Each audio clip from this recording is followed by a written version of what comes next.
EBS FM 정경의 클래식 클래식.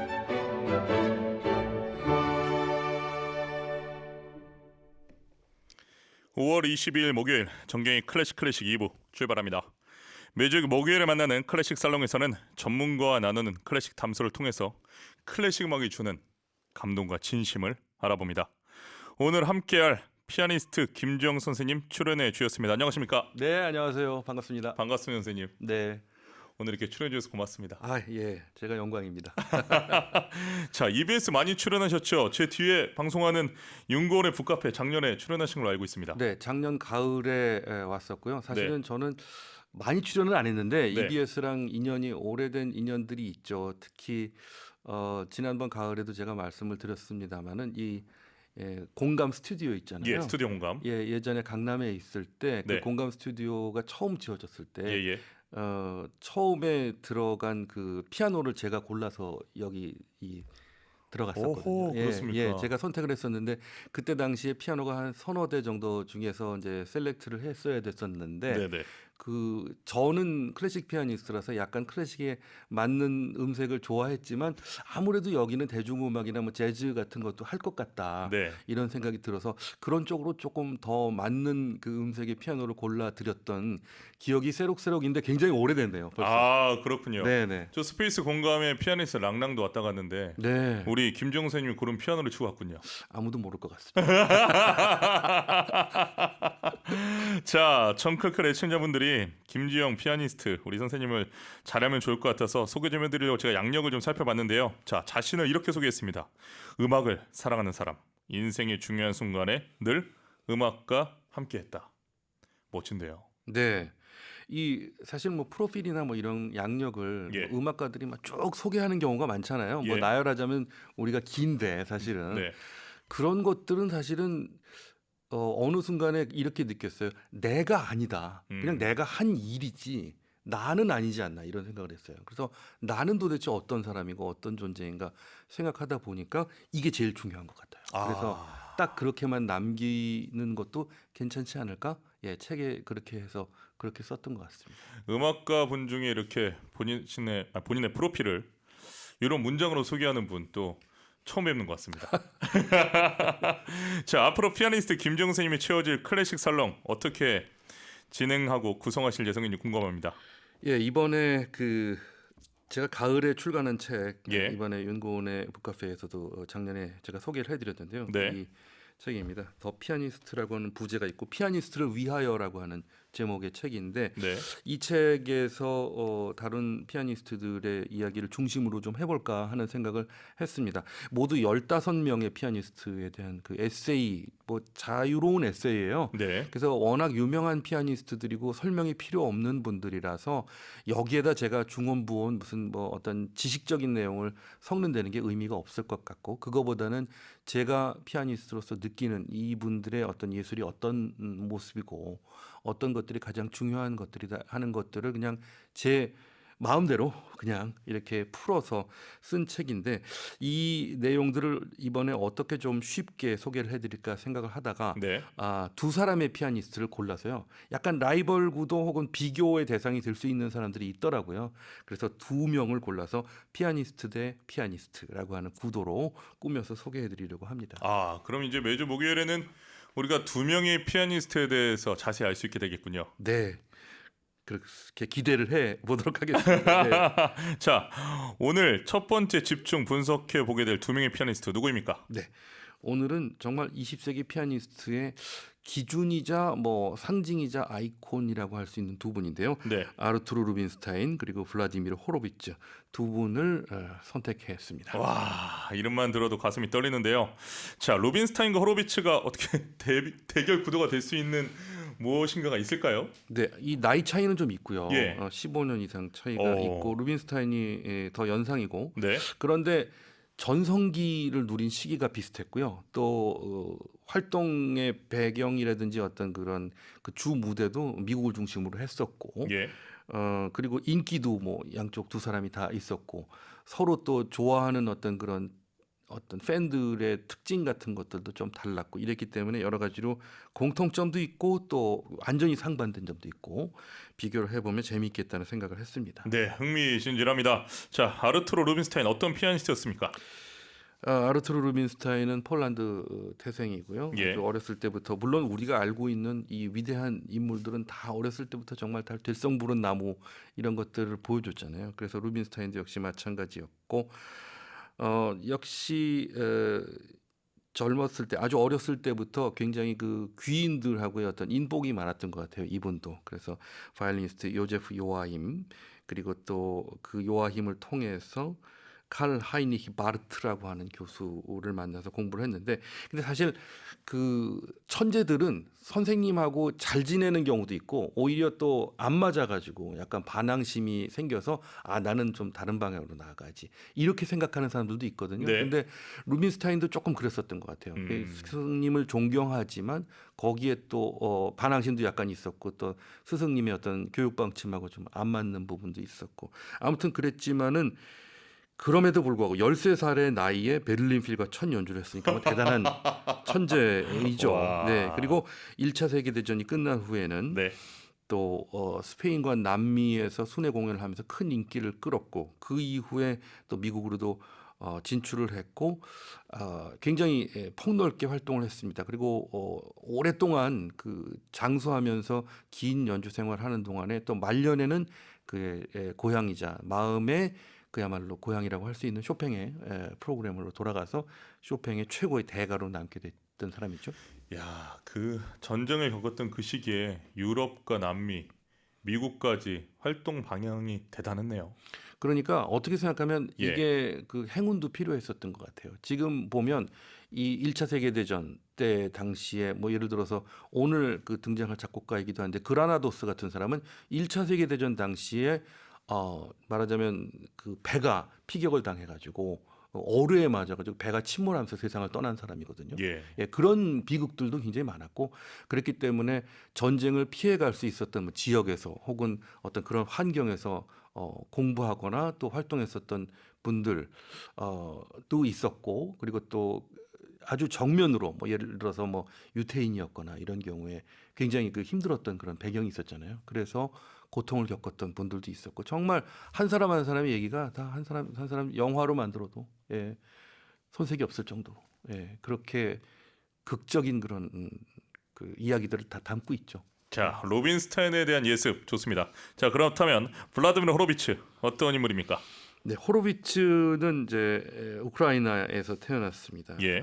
그런데 나중에 러시아 혁명 이후에 잠시 이 활동을 러시아에서 하다가 미국으로 건너가서 거기서 이제 히트가 된 사람이고요.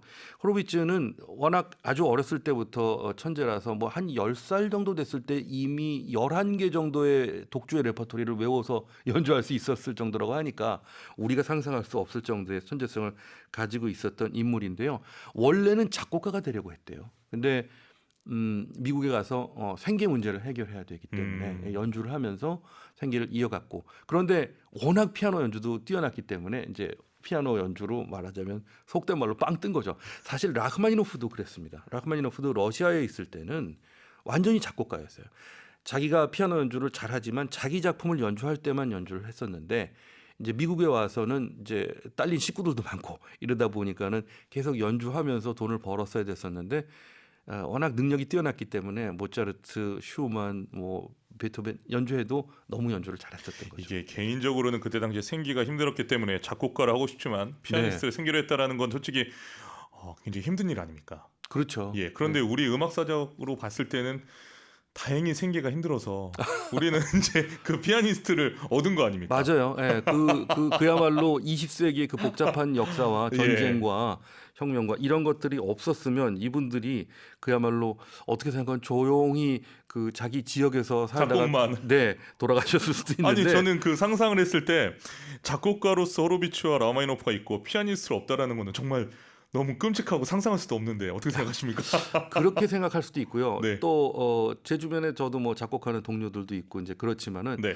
작곡하는 분들이 이건 뭐 좀 오해를 하시면 안 될 것 같은데 스스로가 작곡을 해가지고 돈을 벌었다는 사람 봤어? 이렇게 저희들끼리도 이제 얘기를 할 때가 있거든요.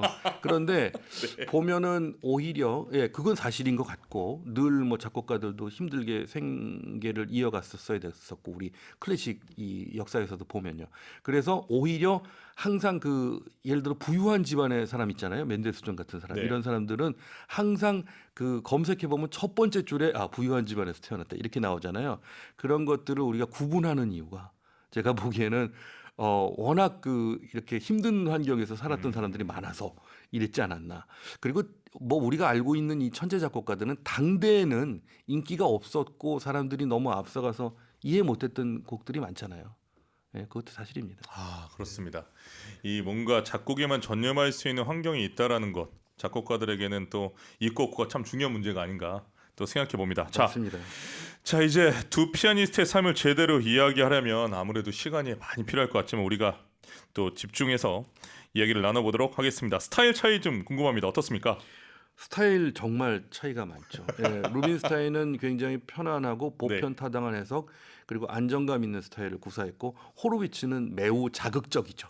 예, 그리고 좀 변칙적이고 개성이 강하지만 그 개성이 너무나 매력적이기 때문에 한 번만 들으면 다 모두가 매료되는 또 그런 스타일을 가지고 있었습니다. 이게 소설에 나오는 단어로 써도 될지 모르겠지만 정파와 사파 이렇게 해도 괜찮겠습니까? 그거는 아닌 것 같습니다. 제가 보기에는 네. 정파와 사파를 구분할 수 있는 그런 기준은 없는데 네. 어찌됐든 결국은 뭐 본인의 취향이고 듣는 분들이 어떻게 들으시면은 그게 정답이겠죠. 네네.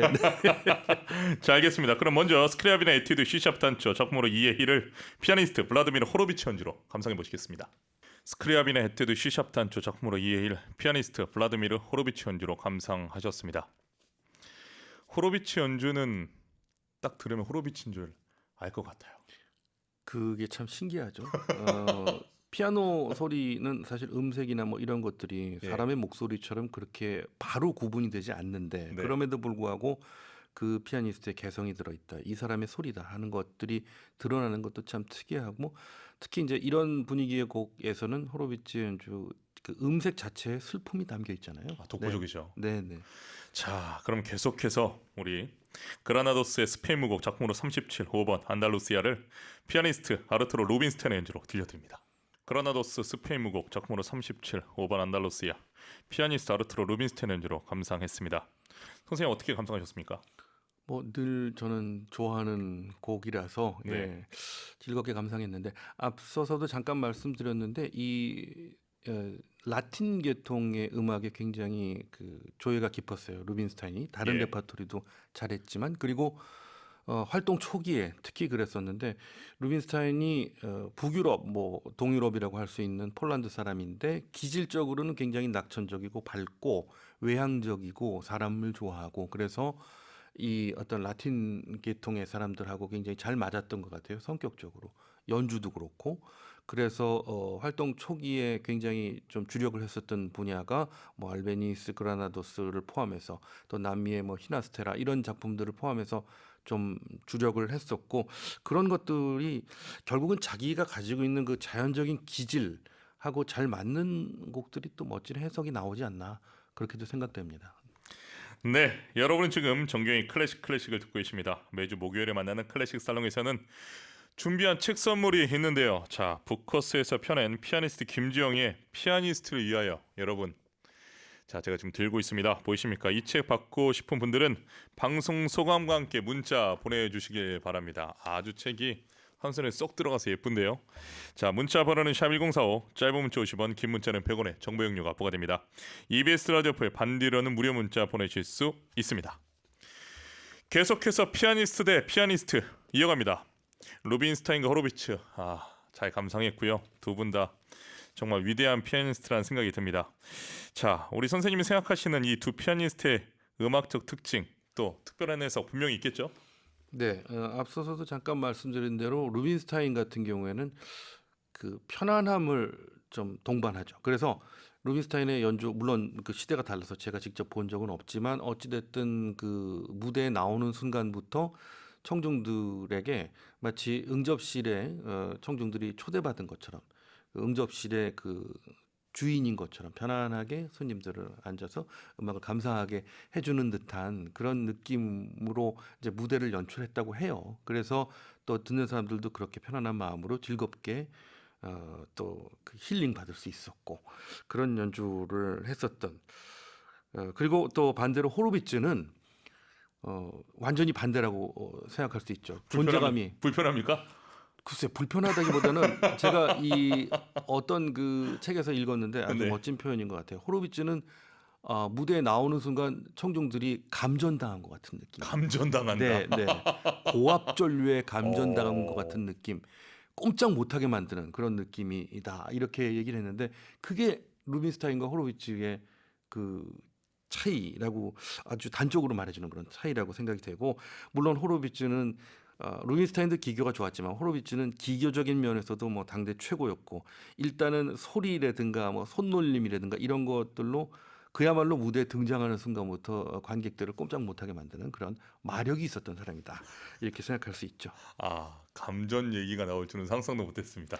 그리고 호로비츠 같은 경우에는 특히 피아니스트들한테도 그런 감전을 잘 시키는 사람입니다. 어떤 그러니까 그 피아니스트들이 굉장히 매력을 많이 느끼는 그 호로비츠의 개성 때문에 호로비츠한테 영향을 받으면 자기 연주 스타일이 망가지는 경우가 있어요. 오. 예, 그 사람 흉내내려고 하다 보니까 한 번은 소위 호로비츠 병이라고 하는 것에 한 번씩은 다 걸립니다. 저도 한 번 걸렸었고 다 그래요.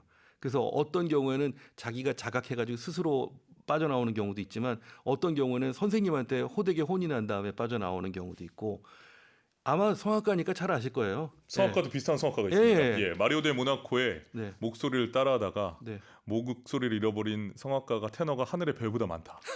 라는 이야기가 있습니다. 바리톤은 그런 분 없나요? 있죠. 에토레 바스티아니니. 네네. 예, 티타로포. 네네. 그런 분들의 소리 어찌됐든 뭐 어떤 성악가라 네네. 하더라도 그분은 그분이잖아요. 그럼요. 예. 그리고 뭐 제가 아는 걸로는 자기가 예를 들어서 파바로티처럼 소리를 오늘 내는 것 같아라고 하는 것이 때로는 착각일 수도 있다. 그런 얘기들을 저 들은 적이 있는데 네. 노래도 그렇고 물론 피아노도 마찬가지지만 들어주는 사람이 어떻게 들어주느냐가 어떻게 생각하면 더 중요할 때가 많은 것 같아요. 선생님 말씀 들으니까 그 피아니스트 분들이 호로비츠 음악을 들을 때는 좀 조심히 들어야겠네요. 네, 그 스티븐 코바셰비치라고 하는 피아니스트는 네. 증언을 했어요. 나는 미국 사람인데 영국에 가서 공부를 한 이유가 있다. 미국에 있으면 호르비츠한테 감염될까봐 그래서 영국으로 가서 공부했다고 이렇게 얘기하는 사람도 있어요. 도망쳤군요. 네네. 근데 굉장히 어떻게 생각하면 현명한 거죠. 너무 매력이 강하고 한 번만 들으면 이 사람을 흉내내고 싶어 하니까 자기 스스로가 이러면 안 되겠다. 굉장히 좀 현명한 판단이었죠.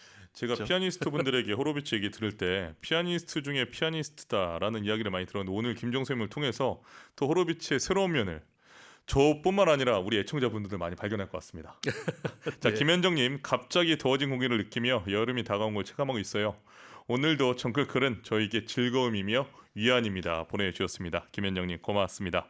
자, 선생님, 이제 두 피아니스트를 직접 비교해보는 코너를 준비하셨다고요? 네, 찾아보니까 예. 같은 곡을 연주한 그게 아우, 있더라고요. 너무 좋아요. 네, 그래서 이어서 한번 루빈스타인 연주, 호로비츠 연주 이렇게 들어봤으면 해서 비교하시라고 준비해봤습니다. 이야, 같은 곡을 이 다른 피아니스트 두 명으로 연달아 듣는 아주 흥미진합니다. 자, 여기서 먼저 피아니스트 아르투로 루빈스타인의 연주로 쇼팽 녹턴 F단조 작품으로 55의 힐 감상하시겠습니다. 쇼팽의 녹턴 F단조 작품으로 55의 힐을 자, 앞서 들으신 곡은 아르투로 루빈스타인, 뒤이어서 들으신 곡은 블라드미르 호로비츠 연주로 감상하셨습니다.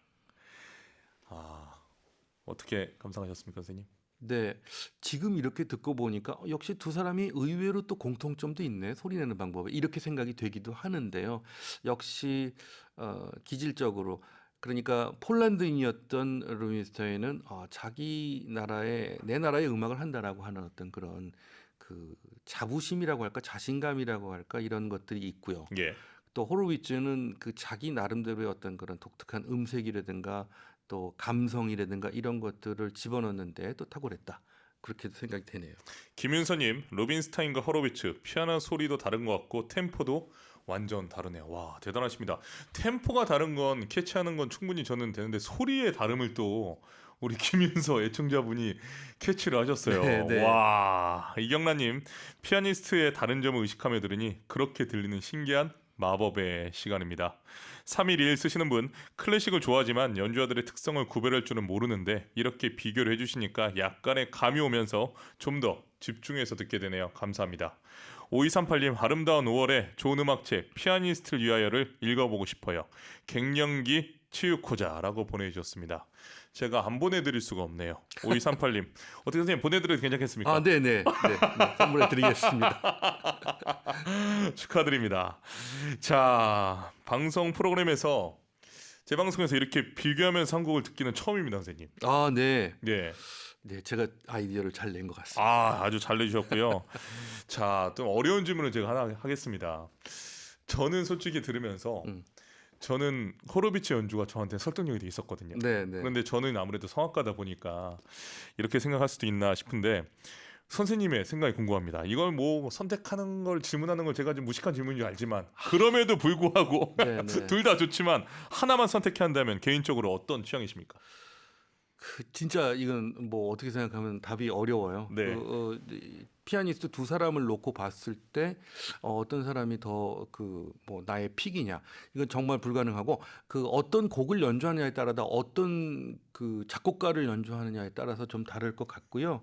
그리고 예를 들어서 루빈스타인 같은 경우에는 이런 네. 식이죠. 예를 들어서 어떤 곡이 제가 학생들 가르치는데 그 음반을 들어보거나 음원을 들어봐라 이렇게 추천할 때가 있잖아요. 예. 그럼 우선적으로 루빈스타인 연주는 들어봤니? 제가 이렇게 물어보는 경우가 학생들한테 제일 많은 것 같고요. 호로비츠의 경우는 이렇게 말씀을 드릴게요. 저희 그 제가 러시아에서 배웠던 선생님도 호로비츠의 장단점을 다 얘기를 하고 알고 계셨던 분인데 제가 어느 날 굉장히 연주를 잘하면 야, 너 오늘 호로비츠 같대. 어허. 그렇게 얘기를 해주셨어요. 엄청난 극찬 아닙니까? 예, 그러니까 네. 그렇게 얘기하는 게 정말 칭찬으로 얘기해 주신 거니까 아, 우리 선생님도 역시 호로비츠를 좋아하셨구나 이런 생각을 하게 되죠. 예, 제가 물어본 질문에 대답을 안 해주셨습니다. 이 정도면 대답이 되지 않았을까? 자, 알겠습니다. 호로비츠와 루빈스타인 두 분 모두 청중의 큰 사랑을 받았고 또 장수했고요. 이렇게 보면 부러울 게 없어 보이지만 삶이 순탄치는 않았죠. 네, 그렇습니다.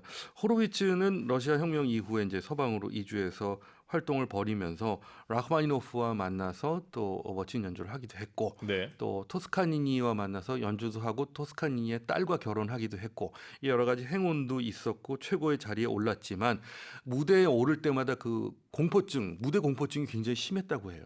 그래서 그것 때문에 굉장히 그 신경쇠약처럼 됐고 약도 많이 먹어야 됐었고 건강도 상했고 그랬기 때문에 연주를 한 다음에 지금부터 나는 은퇴한다고 은퇴 선언을 하고 한참 있다가 다시 컴백하고 이런 것들을 여러 번 되풀이할 수밖에 없었습니다.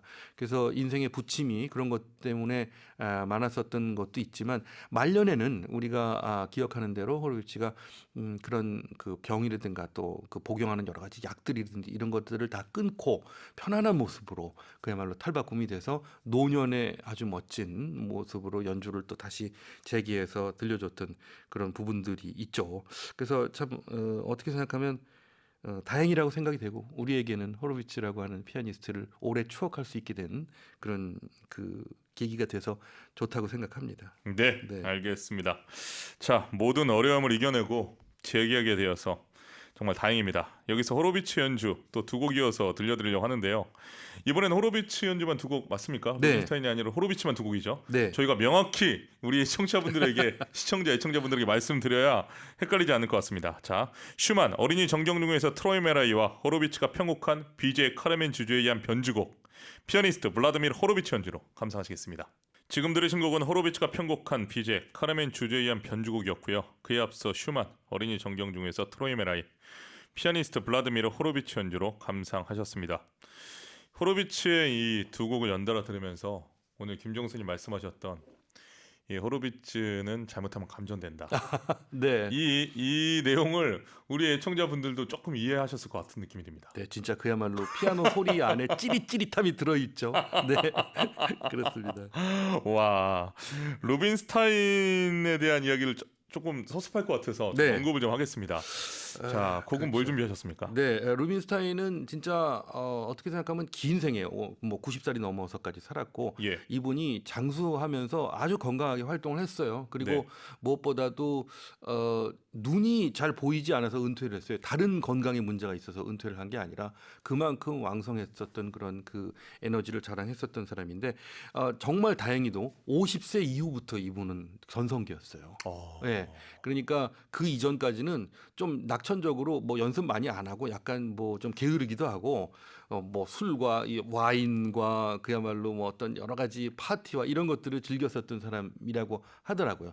젊었을 때 나는 게을렀고 한치도 인생을 피아노 앞에서만 뭐 약간 이렇게 그 허비하기 싫었다 이런 얘기를 했었는데 나중에 정신을 차렸다고 하죠. 뭐라고 했냐면 내 후손에게 남겨줄 얘기 중에서 루빈스타인이라는 사람은 참 재능이 뛰어났던 사람인데 조금만 더 노력했더라면 이런 아쉬움을 남기기가 싫었다. 그래서 열심히 그 다음부터 연습을 해서 50대 이후부터 그의 전성기가 시작이 됩니다.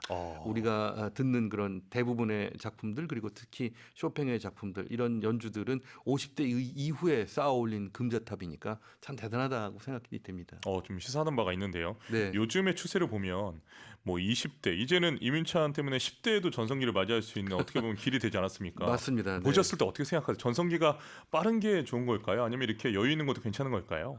뭐 매일매일이 전성기라고 생각하면서 사는 게 좋지 않을까요?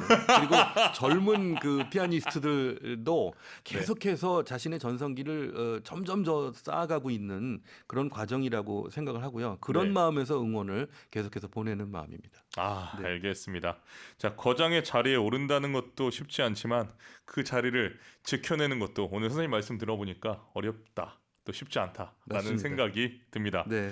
자, 다음 주에는 어떤 피아니스트인지 물어봐도 될까요? 네, 다음 주에는 베토벤의 음악을 중심으로 감상할 것 같은데요. 클라우디오 아라우 그리고 비렐름 바카우스 두 사람을 모셔오겠습니다. 와, 아라와 바카우스 벌써 두근거립니다. 선생님 오늘 저랑 첫 방송 하셨는데 기분이 어떠십니까? 너무 아주 감사하고 재미있었고 개운합니다. 왠지 느낌이 시원시원한 목소리와 함께.